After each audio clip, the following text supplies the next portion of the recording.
Kids speak. Ever wondered why our generation should sit up and start thinking about saving the environment? Well, let's see what some youngsters have to say about this subject. Why nature matters, Adithya. Over the last few decades, the depletion of wildlife and natural vegetation has put a tremendous strain on global biodiversity, resulting in disastrous events like extinctions and climate change. As a result, there is an urgent need to conserve our natural environment and maintain an ecological balance between flora and fauna. Every species has a role that defines its position in the ecosystem, and the elimination of this species will have adverse effects on related species. This is defined through food webs, which are complex chains of interactions between producers and consumers. This chain of negative interactions will eventually reach man, who is certain to be impacted in some way by this imbalance. For instance, we depend on several plants for their medicinal properties. Ongoing research requires that these plants are available in large numbers so that these medicines can be made accessible to all. An outbreak of a deadly disease during a period where there is a shortage of the desired plant can wipe out cities of people. Another health related issue is the declining level in air quality around the world, something that can be addressed only by the planting of more trees to enhance photosynthesis.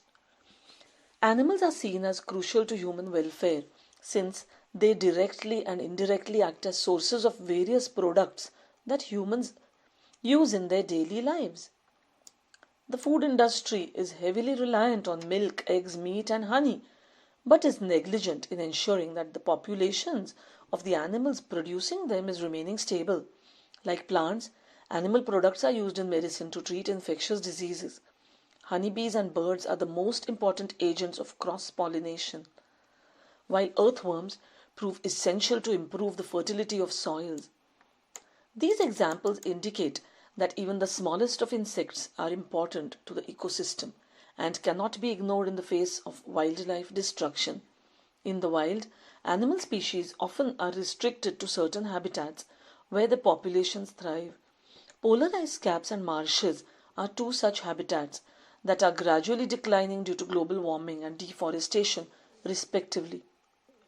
Animals have territorial requirements, implying that as the space in which they live shrinks, competition will arise and further loss will occur. As many as 40 animal species could go extinct if the Arctic ice completely melts, as well as thousands of plant species. Since it is us humans who have brought about these changes in the recent past, the task of protection of nature lies with us too. It is morally wrong to consume what previous generations have left behind and leave nothing to future generations. Taking a selfish approach will only reveal its impacts in the near future. In Africa, the majority of the tourism sector focuses on wildlife reserves, national parks, and zoos. Since Africa has an ecological diversity that no other continent can boast of. If this sector does not manage to keep up after a series of extinctions, economies will collapse, unemployment will be rampant. This is only one example of the far-reaching effects of the destruction of nature and wildlife. Rather than investigating further such impacts on different societies, it is better to act now by following the guidelines established by nature conservation organizations, educating misguided individuals on the need for conservation, and contribute to the welfare of nature and its resources.